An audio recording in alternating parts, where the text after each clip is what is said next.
Assalamualaikum warahmatullahi wabarakatuh. Perkenalkan, saya Elsa Nur Azizah dengan NIM J210240159. Di sini saya akan memberikan pendidikan kesehatan mengenai penyakit menular seksual atau yang bisa disebut dengan PMS.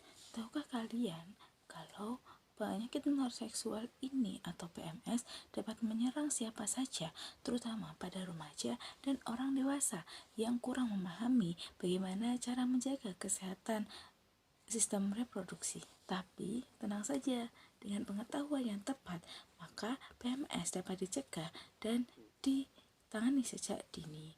Maka dari itu, yuk kita bahas mengenai penyakit menular seksual. Apa itu penyakit menular seksual? Penyakit menular seksual adalah penyakit yang ditularkan melalui hubungan seksual baik secara vaginal, oral, maupun anal.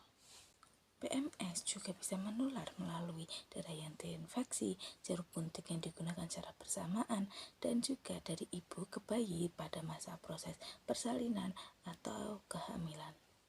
Kemudian ada jenis-jenis PMS, ada 6. Yang pertama itu ada HIV, kedua ada hepatitis, ketiga ada sifilis, yang keempat ada gonore atau kencing nanah, yang kelima ada chlamydia, dan yang terakhir itu ada trichomoniasis.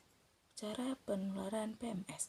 PMS dapat menular melalui hubungan seksual tanpa pengaman, bergonta-ganti pasangan seksual, kontak darah atau cairan tubuh yang terinfeksi, penggunaan jarum suntik bersama, serta penularan dari ibu ke bayi. Karena dari itu, menjaga perilaku sehat sangat penting untuk melindungi diri.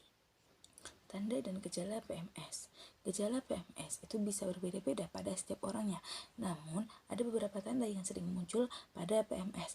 Yang pertama itu ada keputihan tidak normal, nyeri saat buang air kecil, luka atau bintik pada area kelamin, gatal pada area kelamin, demam dan lemas, nyeri saat berhubungan seksual, serta berat badan menurun. Namun, ingat ya, kalau tidak semua PMS itu menimbulkan gejala, jadi pemeriksaan rutin itu tetap penting dilaksanakan. Dampak PMS. Jika tidak ditangani dengan baik, PMS ini dapat menyebabkan komplikasi serius seperti kemanduan, gangguan kehamilan, kanker serviks, infeksi kronis, penurunan daya tubuh, dan bahkan penularan kepada pasangan dan bayi. Pengobatan PMS. Kabar baiknya, beberapa PMS itu dapat diobati dan dikendalikan. Penyakit akibat bakteri seperti sifilis, gonore, chlamydia itu biasanya diobati dengan antibiotik. Sedangkan untuk HIV atau AIDS ini belum bisa sembuh total, tapi dapat dikontrol dengan pengobatan rutin sehingga penderita itu tetap hidup sehat dan produktif. Nah, selanjutnya ada pencegahan PMS, yaitu ada gunakan kondom saat hubungan seksual. Setiap ada satu pasangan, hindari seks bebas, jangan menggunakan jarum suntik bersama, menjaga kebersihan diri, melakukan vaksinasi HPV dan hepatitis, dan rutin melakukan pemeriksaan kesehatan.